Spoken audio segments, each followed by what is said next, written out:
Hola, ¿qué tal? Mi nombre es Jorge Emilio y bienvenidos a su podcast Mi Camino. El día de hoy tengo un invitado muy especial, pero antes un fuerte aplauso. Hola, ¿qué tal? Muy buenas tardes, Emilio y todos los que nos están escuchando. Yo soy Junior Loera, soy comunicólogo de profesión y bueno, pues aquí estoy a la orden para conocernos un poquito y para que vayan conociendo un poquito de lo que he hecho. Bueno, para ponerlos en contexto a todos los que nos están escuchando, el tema de hoy va a ser un poquito sobre tu vida y cómo ha sido este tema un poco muy personal sobre cómo fuiste, cómo fue todo este proceso de ser gay. Sí, no sé si esa palabra esté bien usada, sea correcta, si Sí, ese término es el adecuado. sí, yo creo que es cómodo, ¿no? Ok, muy bien. Empecemos por el principio, la infancia. ¿Cómo fue tu infancia? ¿Cómo la viviste? ¿Cómo fue ahí? Ok, pues yo nací en un pueblo muy pequeño, más o menos son 2.400 habitantes. Fui el cuarto hijo de una familia de 7 y pues mi infancia fue muy feliz. La verdad es que recuerdo una infancia pues llena de juegos. Fui un niño súper aplicado en la escuela. Siempre estaba como muy preocupado de hacer mis tareas. Me gustaba bastante bailar en todos, por ejemplo, los festivales y de Día del Padre, de la Madre y todo eso. Siempre estuve como haciendo eh, actividades extracurriculares y la verdad es que pues muy querido. O sea, en mi casa realmente nunca nunca fui o nunca me sentí como desplazado un poquito, ¿no? Por mi orientación, porque sinceramente yo creo que los padres y tú mismo cuando vas creciendo y en una edad como de 7 8 años, pues te empiezas a dar cuenta de que te gustan los niños, ¿no? O en mi caso así pasó. No digo que en el caso de todos, pero fui como muy temprano dándome cuenta que era diferente al resto de mis compañeritos en la escuela, ¿no? De repente en esa edad empiezas como a ver ya los roles de género y que te gusta una niña o que te gusta jugar, no sé, a los carritos.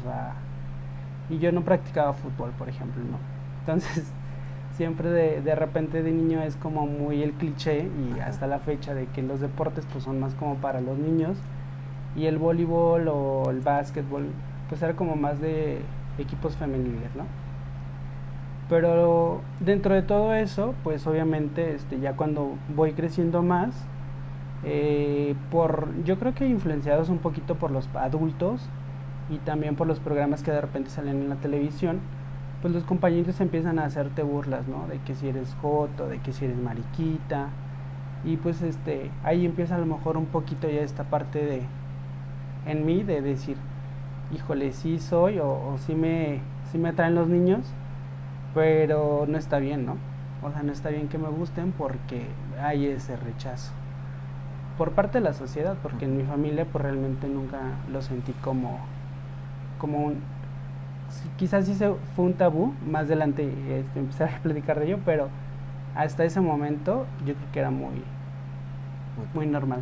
Ok. Y ahorita que hablas de la parte de los estereotipos, ¿no? De estos roles que se van encaminando de niños azul, juegan fútbol, las niñas rosa y juegan a las Barbies. Esta parte de la primaria, ¿cómo fue irte dando cuenta de eso? O sea, ¿qué pasaba por tu cabeza? ¿Cuáles eran las principales dudas? Porque pues eras un niño y aparte viene esta avalancha de información de lo que mencionabas de la tele, que, o sea, también ahí se encamina, bueno, he visto que también había una crítica contra los personajes de comedia que representaban siempre al gay como este mesero no recuerdo bien su nombre.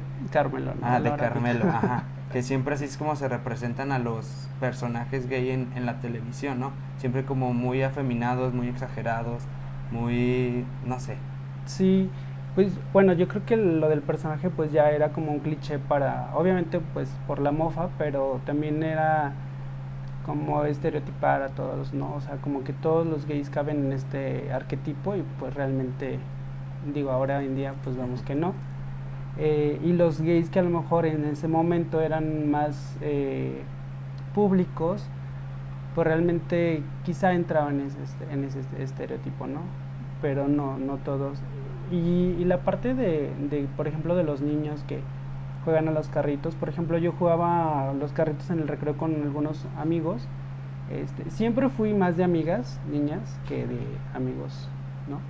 Realmente amigos tengo muy pocos, como muy cercanos o muy íntimos.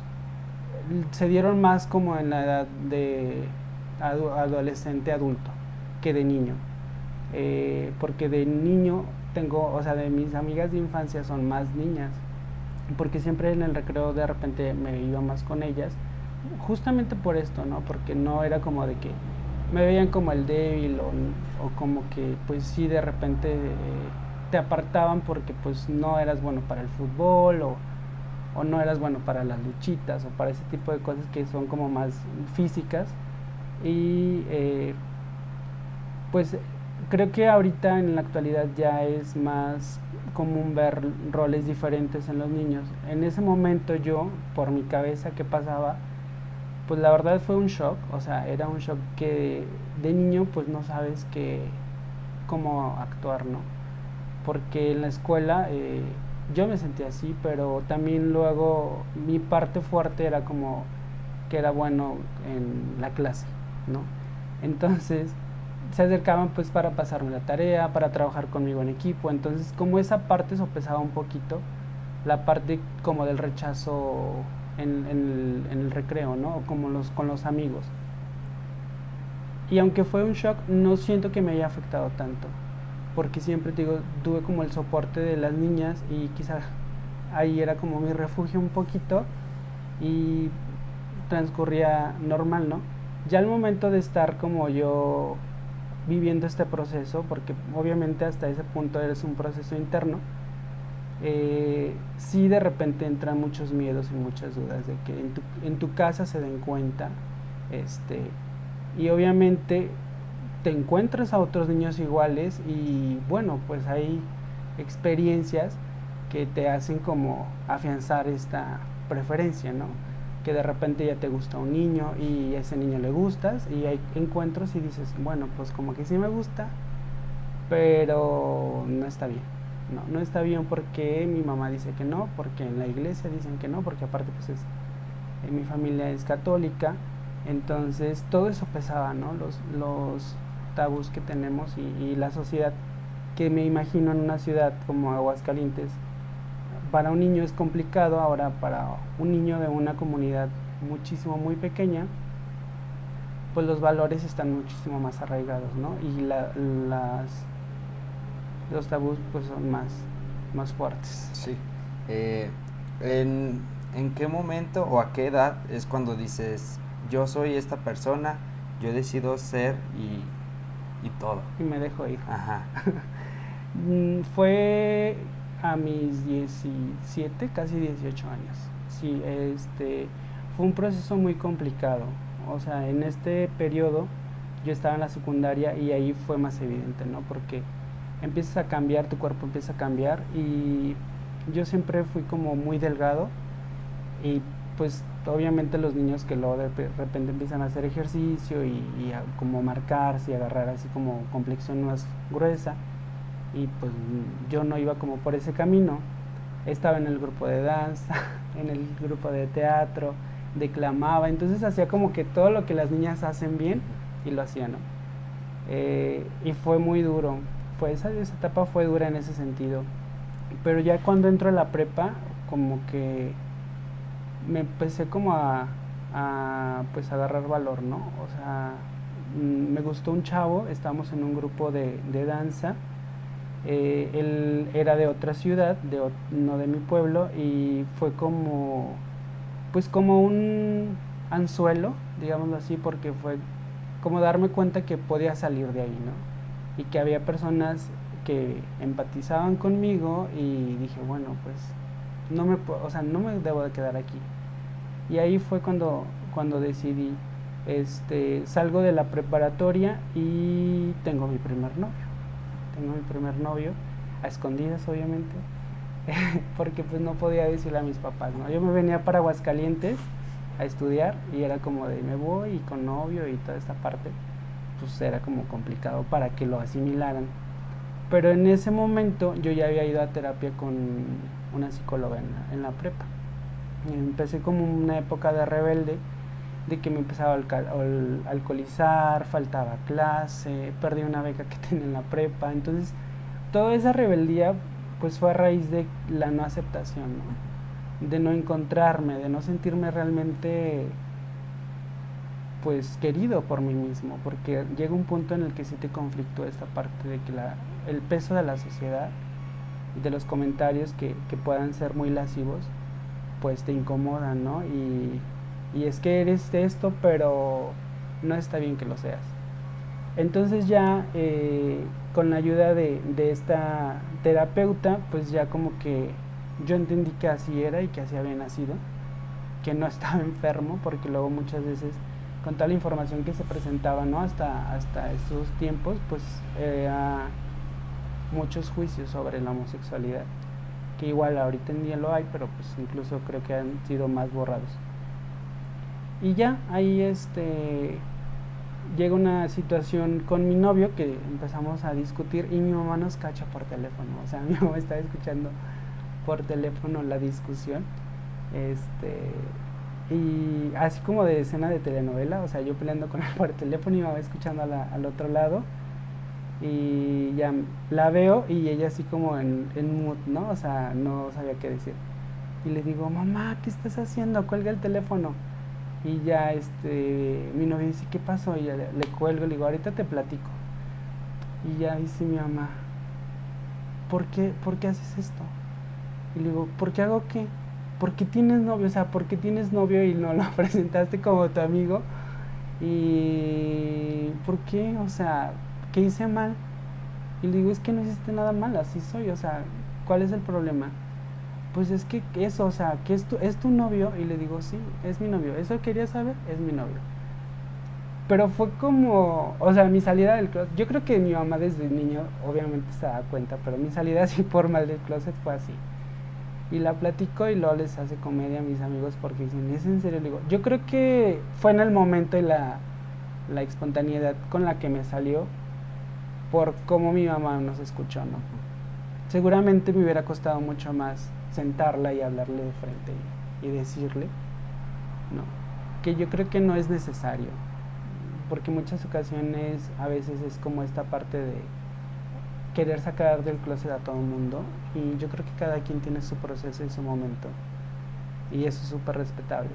El mío fue así y fue como muy gracioso. Ya después de eso sí como que entró mi mamá en shock, entonces empezamos a hablar, lloró bastante, me decía que le iba a decir a mi papá como este chantaje de para que te saque de la universidad y te vengas aquí otra vez, y como que el irte te dio toda esta libertad, ¿no? Como de explorar tu sexualidad de esa manera. Y pues le dije, pues hacia adelante, ¿no? O sea, no pasa nada si le dice a mi papá y decide no apoyarme, buscaré la manera de yo arreglármelas. En ese momento yo aquí en Aguascalientes vivía con unas familiares y después de eso me mudé, o sea, un poquito después me mudé a vivir justamente con mi novio, y pues empezamos como ya camino de, los dos somos de Teocaltiche, de allá de Jalisco. Entonces emprendimos este viaje solitos de, pues ahora sí que a darle. El viaje del amor. Sí. Y bueno, y ya que nos cuentas esta parte, ¿y ahora cómo fue el decirle a tu papá? O sea, en ese momento, ¿tu mamá cumplió su chantaje o fue hasta después? No, fíjate que no lo hizo, y seguramente nunca le pasó por la cabeza. Yo creo que fue más como esta parte de negación, ¿no? De que luego los papás quieren cuidarte, y entiendo mucho eso, que para ellos quizá el que lastimen a un hijo pues es muy, muy cruel, y saben que vas a estar expuesto y que la sociedad no está preparada para entenderte, y que lo que ellos quieren es eso, que no sufras. Porque yo platicando ya con mis hermanas mayores, y una de ellas tiene amigos gays, pues 2, 3, ¿no? O sea, ya había como que tenido amigos del ambiente y su reacción fue muy cruda, o sea, fue de no, es que no está bien, y yo así de cómo es que entiendes a un amigo y no a tu hermano. Y ya ella me dice, es que es diferente porque a mí me dolería ver todo lo que le dicen a él que te lo digan a ti, ¿no? Entonces, yo creo que también en los papás es eso, ¿no? Mucho no es el rechazo hacia ti como hijo y como persona, sino no saben cómo protegerte. Y no lo cumplió.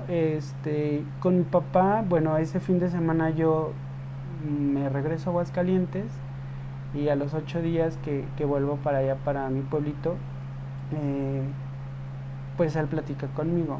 Tenía 2, 3 alcoholes arriba, entonces no fue necesario decirle papá soy gay. O sea, yo creo que ya ellos lo habían platicado y yo creo que ya él lo intuía y solamente me dijo que él quería que yo fuera feliz con quien fuera y como fuera, que siempre estuviera orgulloso de quién soy, y la verdad fue una plática muy, muy padre, muy enriquecedora, y ya, ahí quedó. Sí, o sea, no creíste que ibas a tener como ese apoyo, ¿no? Porque también tenías como ese miedo de, sí, de es que es el papá, es el que me va a regañar. Porque, bueno, en un episodio anterior con Aaron tocamos todos estos temas del machismo, en cómo alguien que no cumple con ciertos roles se le tacha de más débil. Así, esta parte que habías mencionado, de que también se te rechazaba cuando no eras bueno en fútbol, que no eras bueno en ciertos deportes, que tú cumplías como con otras características. Ahí es donde comienza como esta parte del rechazo, porque se cree que el cumplir con los roles de fuerza y de agilidad para deportes ya te hace superior a otra persona, cuando pues no es cierto. Y también la parte de los alcoholes que mencionas, tal vez un poco de tu papá fue lo que le dio el valor para comunicarse contigo, porque bueno, nos mencionas que es de comunidad, entonces son como muy tradicionalistas sí. Y el alcohol hace como pues que liberen sus sentimientos, lo que de verdad piensan, de verdad creen, y es importante el recalcar también esto de que a los papás nos quieren proteger, y en lo que sí les da más miedo es como el daño que les haga la sociedad por el rechazo que normalmente pues se vive, ¿no?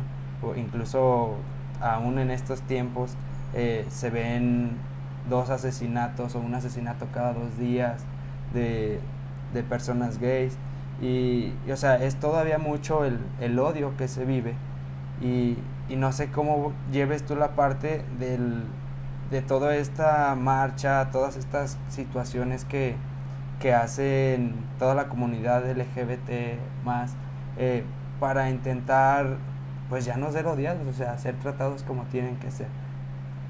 Sí, y fíjate, antes de comentarte lo de las marchas, comentaste algo bien importante como del machismo que existe, ¿no? En muchas ocasiones mi papá me comentaba esta parte de, pues obviamente al darse cuenta que no iba a elegir una chica, mi hermano el más grande ya estaba casado, entonces solamente somos 3. Mi abuelo, su papá, fue hijo único, entonces el apellido estaba como en mi papá, para la descendencia, y un tío que soltero no se casó. Y la primera hija de mi hermano, bueno, es mujer, y hasta en ese momento no tenía hijo. Entonces mi papá era como de, no, tienes que casarte porque tienes que tener un hijo y tiene que llevar el apellido, ¿no? Entonces yo le dije, bueno, ¿y qué pasa si no me quiero casar? Y ella dice, pues no, es que te tienes que casar y tienes que tener un hijo. Pero él así como dándome toda la cátedra. Y una hermana menor le dice, pa, es que no se va a casar porque le gustan los hombres. Y mi papá se voltea, pero mi hermana bromeándome y haciéndome enojar porque estaba como en esta edad, te digo, de la secundaria. Y mi papá dice, sí es cierto. Y le digo, no, pero yo con un temor de me van a cachar, ¿no? Ajá, como si no lo supieran. Descubrieron. Ajá. Y dice, ¿en serio? Le dije, bueno, y si fuera así, ¿qué tendrá de malo? Y no me contestó nada. Entonces yo creo que ya desde ahí, ya, por eso digo que ya él iba como que ya súper convencido de que no iba a tener nietos de mi parte. Pero sí el alcohol hizo ese papel de desinhibirlo quizá y de decir, bueno, pues al fin de cuentas ya estás, ya eres un adulto y tú sabrás lo que haces y ya. Y situaciones que me habían pasado, de que de repente había gente que me hostigaba y que yo les decía, ¿no? Porque me daba mucho miedo.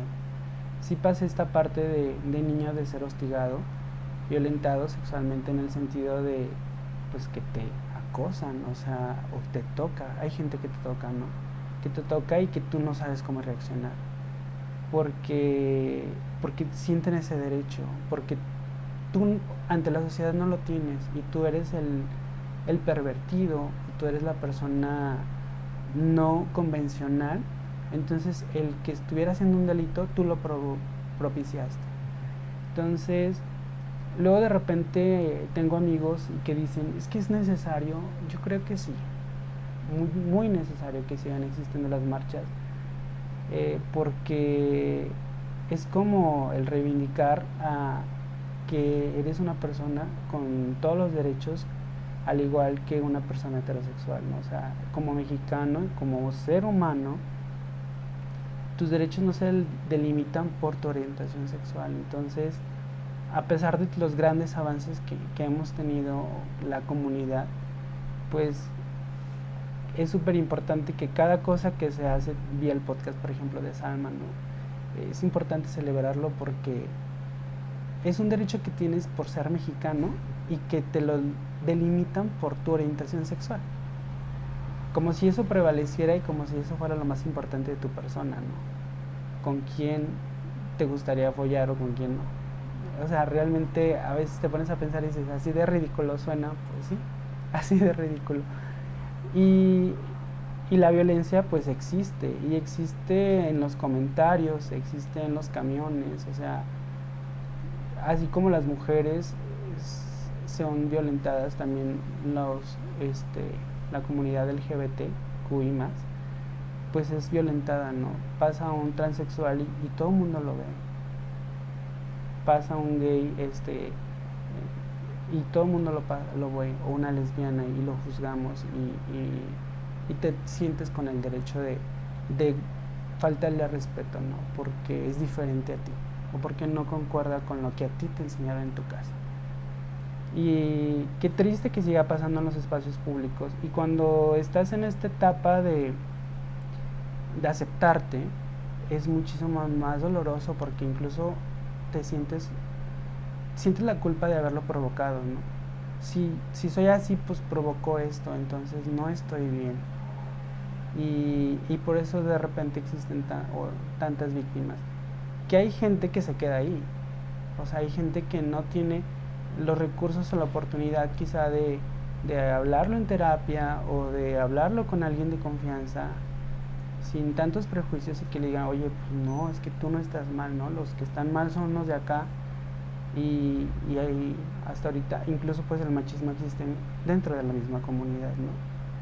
Por lo mismo, o sea, yo creo que es un bicho arraigadísimo entre nosotros que no digo que como mexicanos, porque seguramente en todas las culturas lo hay, pero está ahí y está latente y tenemos que día a día irlo extirpando. Quitando de a poquito. Yo tengo una duda, así, de, bueno, yo sigo el fútbol y esta parte del grito homofóbico, no sé, ¿tú qué piensas al respecto? O sea, ¿está bien que lo quiten o los tenía sin cuidado? En mi persona Sí. yo creo que es sin cuidado. Realmente yo soy de la convicción de que las mentadas de madre son como las llamadas a misa, ¿no? Quien quiere ir va y quien no, pues, o sea, la ofensa habla más de quien la hace que de quien la recibe. Entonces, realmente es no sé, yo creo que si me dicen puto, dependiendo como el sentido con el que me lo digan, quizá pueden llegar a herirme, pero ahorita, digamos, el junior de hoy es una palabra que realmente no. X. Sí, no, no me produce ningún. Muy bien, gracias por resolver esa duda.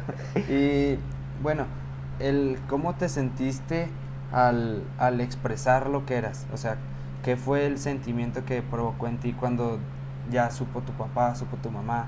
Y, o sea, como tu círculo más cercano se enteró de esto, ¿cuál fue tu sentimiento? Fíjate que fue súper liberador, o sea, yo creo que me sentía como el pípila con la roca en la espalda. Y cuando lo supieron, incluso yo llevaba como con más gusto a mi casa, porque te digo que estaba como en este proceso de estudiante y de ir, ¿no? Y luego los fines de semana. Entonces, incluso cuando yo llego aquí a Aguascalientes y me presento en la universidad, no sé por qué un profesor en una clase nos dijo que contáramos algo muy personal, ¿no? Yo creo que como para generar este match entre compañeros, y yo dije soy gay, ¿no? Y luego ya la chava, ay, qué padre, y tienes novio, y hace cuánto saliste del closet, y yo acabo de salir. Antier. Ah, sí. Ajá. Entonces, pero yo creo que fue como esta parteaguas de decir, aquí ya voy a ser yo y esta es la versión que quiero de mí, ¿no? Que voy a empezar a construir, porque pues no me quedé ahí. Y con mi familia, en mi círculo, pues es realmente mi familia nuclear, o sea, como mis abuelos y mis tíos, pues realmente se dan cuenta y lo ven ya, ¿no? Como ya pasó mucho tiempo y ya es como obvio. Nunca fue como necesario decirlo. Pero mis hermanos y mis papás fue como muy, muy liberador. Cómo aportó a mi vida muchísimo. O sea, el hecho de que tu familia lo normalice, no, no, no sabes cuánto te ayuda. O sea, a mi pareja lo ven súper bien, llevamos ya mucho tiempo y le dan su lugar, ¿no? Y su espacio, y igual a mí con él. Entonces yo creo que es muy importante porque eso te va a generar como más lazos, ¿no? Tanto, y te da como mucho más refuerzo para que tú cuando emprendes ya tu decisión de vivir en pareja, pues se sienta más amalgamado todo. No. Y ahora continuando, que me gustaría saber cómo es esta parte del amor, cómo lo vives con tu pareja, porque yo conozco como el amor estereotipado de hombre-mujer y que el hombre tiene que ser el príncipe azul y la mujer la princesa que tienes que rescatar. O sea, tenemos esta caricatura que también yo estoy intentando deconstruir porque el amor no es así. Claro. Pero, o sea, quisiera saber cómo es la parte del amor desde tu perspectiva. Híjole, yo creo que pues es una montaña rusa en todos los sentidos, porque, bueno, es mi primer novio y mi único novio. Obviamente no es la única persona que he tenido ahí como, alguna atracción, pues, pero es mi relación más larga, ¿no? Eh, es muy complicado por todos esos constructos que tenemos acerca de cómo debería de ser una pareja, ¿no? Y de qué debe de aportar cada uno.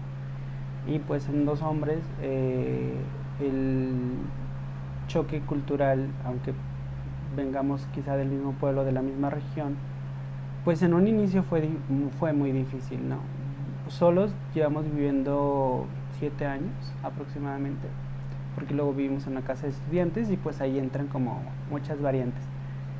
Pero desde cómo comes, cómo cocinamos, cómo acomodas la cama, cómo te secas los pies cuando sales de la ducha, o sea, todo eso fue irnos expandiendo. O sea, yo creo que es la palabra que nos describe, porque fuimos siendo muy tolerantes en muchas situaciones. Incluso llegamos a ir a terapia de pareja porque había situaciones que no nos gustaban uno del otro, ¿no? Porque como, no digo como en todas las relaciones, pero en algunas hubo infidelidades, hubo desconfianza, hubo no violencia, pero sí hubo agresiones, verbales, ¿no? Físicas, ¿no? Gracias a Dios, porque somos muy tranquilos en ese sentido.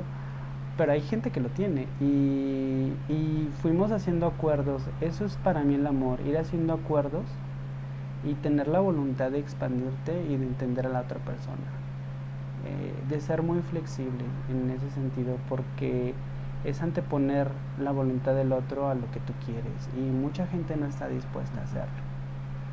En una ocasión veía un video de estos cortos que pasan en Facebook, que decía que porque luego las parejas no duran, ¿no?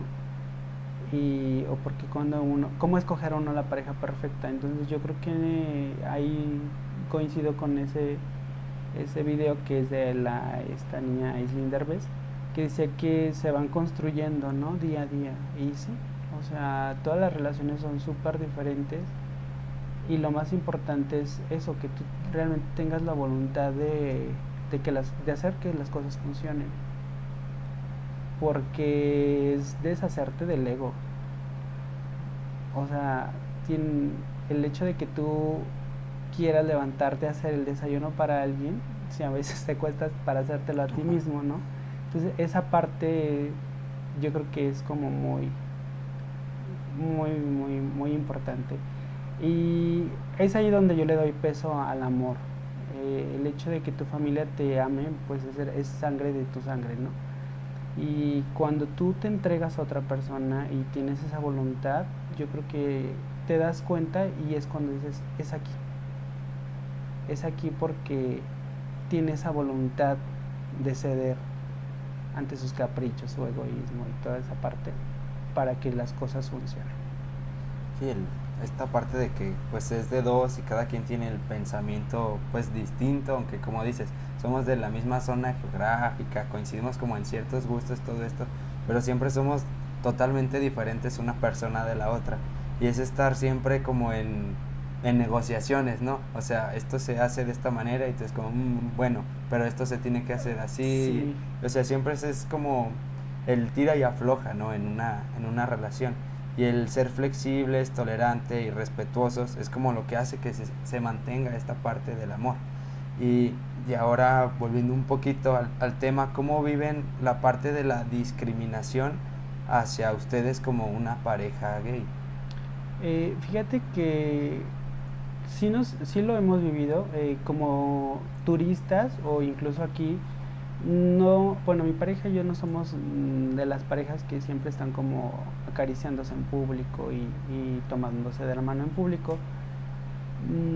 A lo mejor un poquito salvaguardando tu integridad, porque existe todavía este rechazo social, y también la parte de que no somos muy melosos.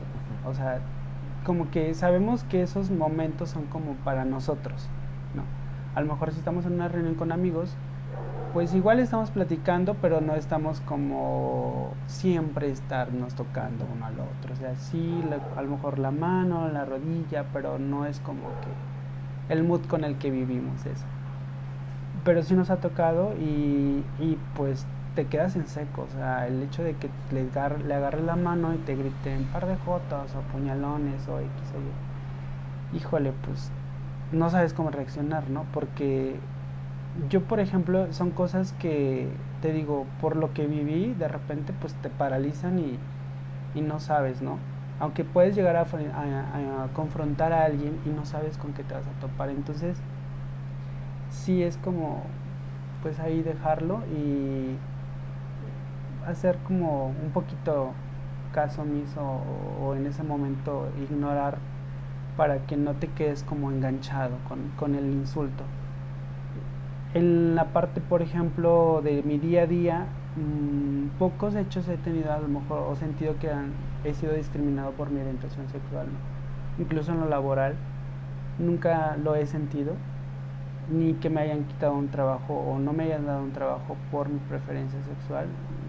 He gozado quizá de ese privilegio de no ser discriminado, porque hay gente que sí lo ha tocado vivir, y no, ha de ser algo padre, ¿no? Y en su caso tampoco, o sea, yo creo que nunca le ha tocado, o nunca lo hemos identificado, porque luego hay empresas que sí son como de, pues no cubres el perfil, y no es porque no lo cubras, ¿verdad? Pero hasta ahorita no. Sí ha habido comentarios en el trabajo, en algunos de gente más arriba, que el de yo no le agarro la mano porque no se me vaya a pegar, o cosas así, pero Pues es como cuando tú aprendes a vivir. No, no digo que esté bien, pero es como esta parte de darle importancia a las cosas y decir, bueno, pues yo en mi metro cuadrado y que simplemente que respete lo que yo hago. Ya cuando hay, si yo creo que si hubiera una transgresión mayor de, ya ahí sí responderías, ¿no? Obviamente con, y ahorita pues más que hay muchísimas más leyes que te amparan, pues para denunciar, ¿no?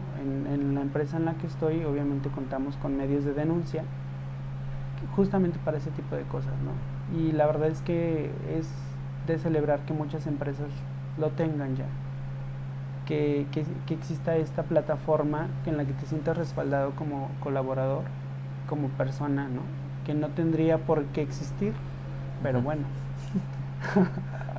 Sí, o sea, tenemos que exigir lo que tenemos por nacimiento, que son derechos, y tenemos así como una ley que me corresponde por el hecho de haber nacido en este país, pero tengo que luchar por ella solamente por mi preferencia sexual. O sea, esta parte cuando la platicabas de solamente porque me gusta alguien distinto, lo relacioné con el fútbol. O sea, es como si alguien que le fuera al Santos lo discriminara nada más por irle a ese Así. equipo. Ajá. Y bueno, esta parte que mencionas de ya cuando alguien te lo dice, es como que ya desarrollaste un detector de mensos, por así llamarlo. Sí, Ajá. es O sea, me ya gusta. sabes de quién viene. Es como, o sea, esta persona, esta mensa, no entiende como el contexto de toda mi situación, no le voy a dar importancia. Sí, y es que aparte es como, pues darle peso a palabras que realmente, como te digo, o sea, el insulto yo creo que habla más bien de la persona que sale que hacia la que va, ¿no? Entonces, digo, pues es tu realidad y hasta ahí. Bueno, una vez leía que... Con eso tienes, ¿para qué te digo algo, no? Que cuando criticamos normalmente son proyecciones de nosotros hacia las personas. O sea, si no me gusta algo de esa persona, es porque no me gusta en mí, y por eso la estoy como proyectando sobre ella. Y sí, fíjate que justamente tuve un jefe que me confesó que él era homofóbico, ¿no? Que porque en un momento de su vida como que lo acosaban bastante los gays. Y yo creo que sí es mucho esta parte, no sé, hay gente que dice que la homofobia es como esta parte de, pues, mitigar un poquito quizá tu preferencia sexual. Para mí sería muy aventurado decir que sí o que no, pero pues es como en esta pequeña delgada línea donde dices sí será o algo pasó, ¿por qué tanto temor, no, a algo que es diferente a ti? Sí, el miedo a qué. Ah, O sea, sí, a ¿qué tu oculta? reacción. Ajá. Es eso, ¿no? A cómo tú vas a reaccionar ante esa situación ya estando ahí. Que si te vas por ese camino, que dices, bueno, pues qué tema lo tendría. Pero hay gente que su metro en la cabeza no le da como para más. Ajá. Y bueno, aquí ya una pregunta para como más educativa. ¿Qué crees que tendría que hacer la sociedad para revertir todo esto? O sea, para revertir todas las agresiones, las discriminaciones, la violencia que viven. ¿Qué crees que sería lo que tendríamos que hacer como primero como Estado, después como país, para empezar a quitar todas estas cosas? Yo creo que muchísimo va a influir la educación en tu casa, ¿no? Creo que, por ejemplo, yo lo viví con mis sobrinos. Cuando ellos estaban más pequeños, pues preguntaban qué figura, o sea, jugaba mi novio en la familia, ¿no? Que por qué iba tan seguido. Entonces mi cuñada les dice, ¿por qué es el novio de tu tío? Y se quedaban así como, ¿su novio? Sí, su novio. Ah, ok. Y ya fue como tan simple como eso. Y yo creo que en el momento que sea así tan natural, tan orgánico de verse,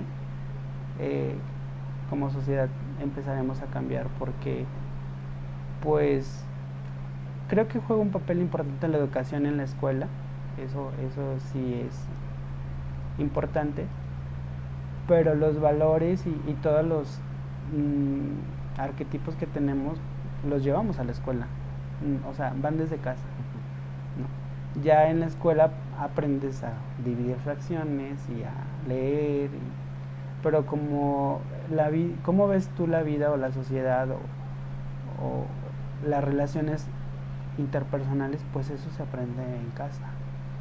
Y pues en el momento en que entendamos que el valor de una persona reside en solo por el simple hecho de ser una persona, sin importar el estatus social, sin importar si tiene antes de su nombre una licenciatura, una ingeniería, sin importar el color de su piel, cómo tenga los ojos, ¿no? El barrio en el que nació.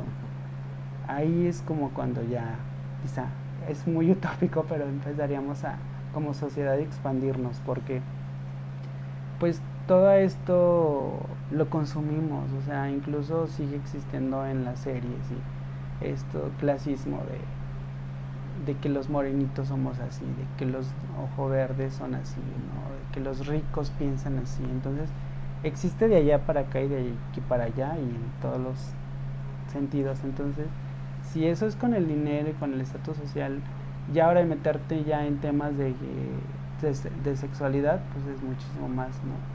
Ahora con todo lo que estaban, por ejemplo, tocando de la identidad de género, ¿no? Que había una campaña que no te metas con mis hijos y toda esa parte de, pues, grupos súper conservadores.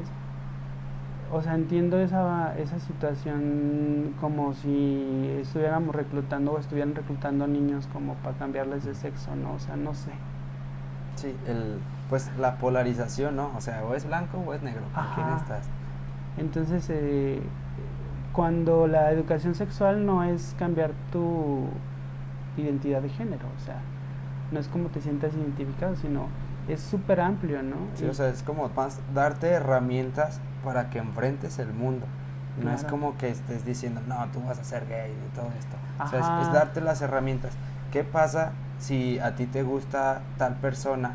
¿Cómo puedes afrontar a una sociedad? O sea, tener también todas estas herramientas que tal vez pues tú no tuviste en la escuela y hubiera estado muy bien que te dijeran, si a ti te gusta un niño, no pasa nada, eso es amor. El amor se puede vivir de muchas maneras. Así es. Y claro que es muy importante sentir ese soporte, ¿no? Que en muchas ocasiones, afortunadamente yo lo tuve en casa, pero muchos niños o muchas niñas no lo tienen en su casa y son víctimas de violencia, se terminan en prostitución infantil. Entonces el hecho de que ya el Estado se preocupe por educar a todos por igual, pues yo creo que es una garantía que debemos de tener, ¿no? Y bueno, ahorita que tocaste el tema de los super conservadores, sobre el matrimonio, igualitario. El matrimonio igualitario y la adopción.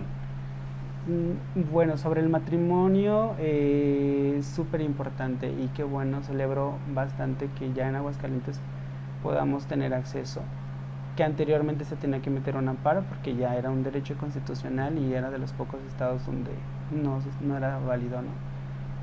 Seguramente por la gran población que hay que es católica y son muy conservadores, pero es a lo que voy, una situación pues de derecho civil que tienes no te la puede prohibir una religión, ¿no? El hecho de que si lo llamen matrimonio, que si lo llamen como quieran llamarlo, o sea, porque ahorita no me viene a la mente como de qué otra manera quieren llamarlo, porque no es un matrimonio, porque el matrimonio dice que tiene que ser entre hombre y mujer, o el contrato conyugal, si así se puede decir, pues es súper importante porque como pareja de una persona tú construyes un patrimonio con él o con ella, ¿no?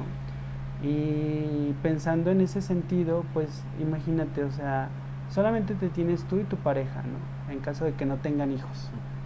Y si tu pareja le llega a pasar algo, pues tú puedes protegerlo, ¿no? Mediante ofrecerle el seguro social o cualquier otra prestación que tienes al ser cónyuge de alguien, y una pensión quizá por viudez si tú llegas a fallecer y proteges a esa persona. O sea, son situaciones elementales y que al fin de cuentas tú y la otra persona destinaron toda su vida a construir un patrimonio, y que al final de sus vidas pues eso no prevalezca por decisiones de las familias, ¿no? Porque no toda la gente tiene el privilegio de que su familia los acepte y los vea bien, y aún así pues son términos legales que ya cuando no hay personas de intermediarias, pues puedes perder esos derechos, y el derecho pues también a ser atendido por la salud. Hay personas del mismo género que viven juntas y una persona trabaja y la otra no,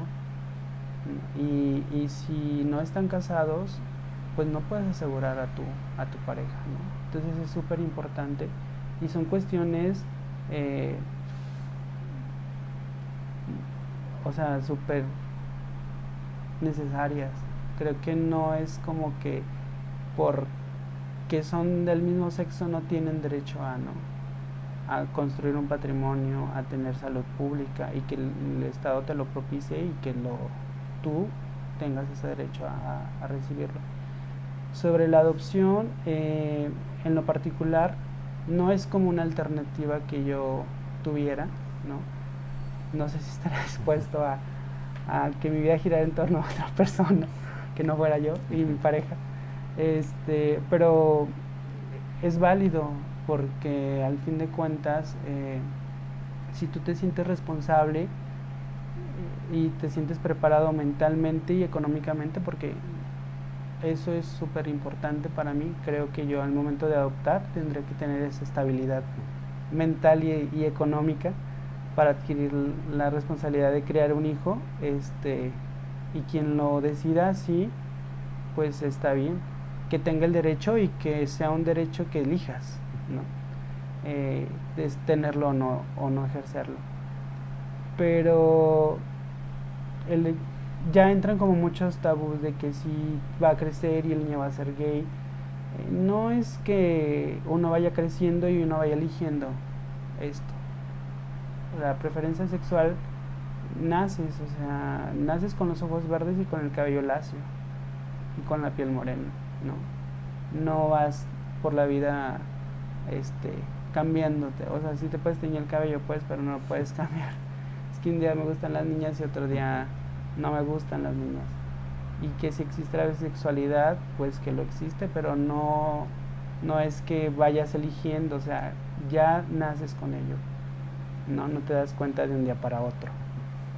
Bueno, eso es mi perspectiva. Sí, desde donde tú lo ves.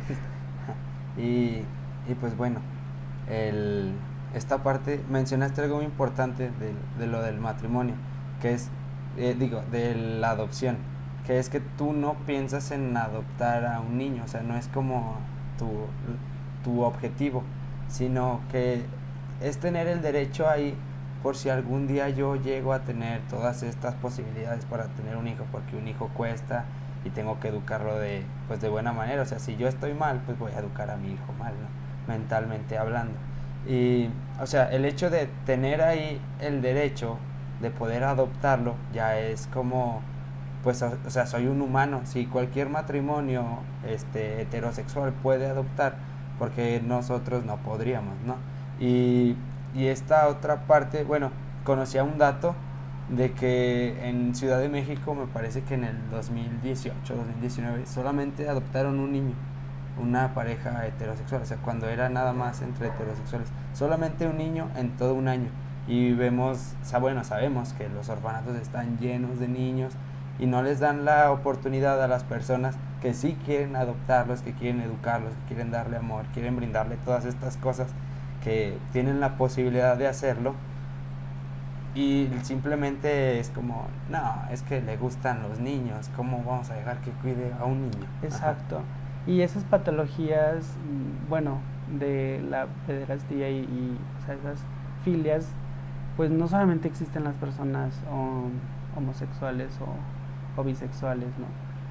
o sea, en los heterosexuales ha habido muchos casos de abuso y no porque este sean hombre y mujer, pues garantiza que el niño que adoptas no vaya a tener alguna situación de violencia psicológica, ¿no? O económica. Entonces, sí es súper irrisorio que hay muchos niños en situación de calle y que muchos grupos estén eh, peleando porque no se legisla a favor de la adopción homoparental, pero que los procesos de adopción en México no conozco a detalle, pero sé que son muchísimo muy largos y que son muy estudiados. Entonces, seguramente ese protocolo o ese trámite que se tiene que hacer para adoptar una pareja heterosexual, pues se va a aplicar de igual manera en una pareja homoparental, ¿no? Y que si son candidatos, pues seguramente pasaron todos los filtros porque los pasan, no es como que vaya a haber algo que cambie. Y que hay personas que realmente quieren cambiar la vida de alguien, ¿no? Porque yo creo que es esta parte un poquito de lo que tú ya pasaste, quizá te genere esa empatía de ver que puedes hacer mejorar la vida de una persona que no tiene en su momento las oportunidades, ¿no?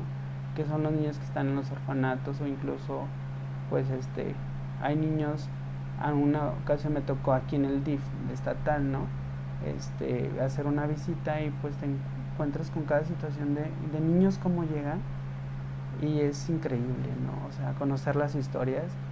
Entonces, claro que se merecen esta oportunidad de tener una familia y si esa familia lo que tiene que garantizar es su libre crecimiento, ¿no?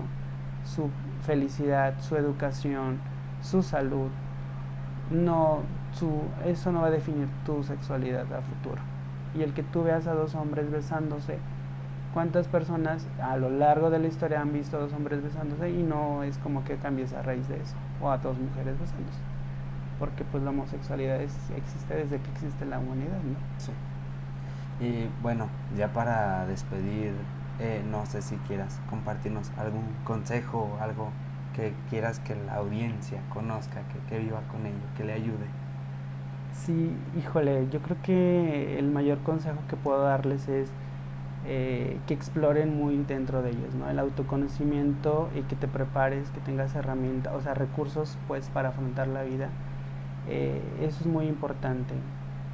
Que allá afuera nos encontramos con muchas situaciones de violencia y que si nosotros no estamos preparados o no tenemos a lo mejor una madurez, muchas ocasiones incluso nos exponemos a ser heridos pues o lastimados. Que sean auténticos siempre. Hay muchos estereotipos de gays, que si el que es muy extrovertido, que si no, la forma en que te vistes o los colores que usas, que seamos menos duros y menos juiciosos con nosotros, que estemos dispuestos a romper esos paradigmas y esos estereotipos que se tienen, que celebren como son. No todos somos iguales, ni lo vamos a hacer ni lo pretendemos, por eso es tan amplia la comunidad y por eso es un abanico inmenso de colores, ¿no? Que cada quien viva su orgullo desde su manera de vivirlo, que no forcemos a un gay nunca a salir de closet y que no especulemos nosotros mismos sobre la sexualidad de otra persona, porque ya pasamos por ese proceso y no nos gusta que especulen de nuestra sexualidad, ¿no? Entonces, eso, que no vayamos por la vida queriendo sacar a más gente del closet. Muy bien, que viva cada quien su camino. Sí. Muy bien, mi nombre es Jorge Emilio. Yo soy Junior Loera. Y esto fue Mi Camino.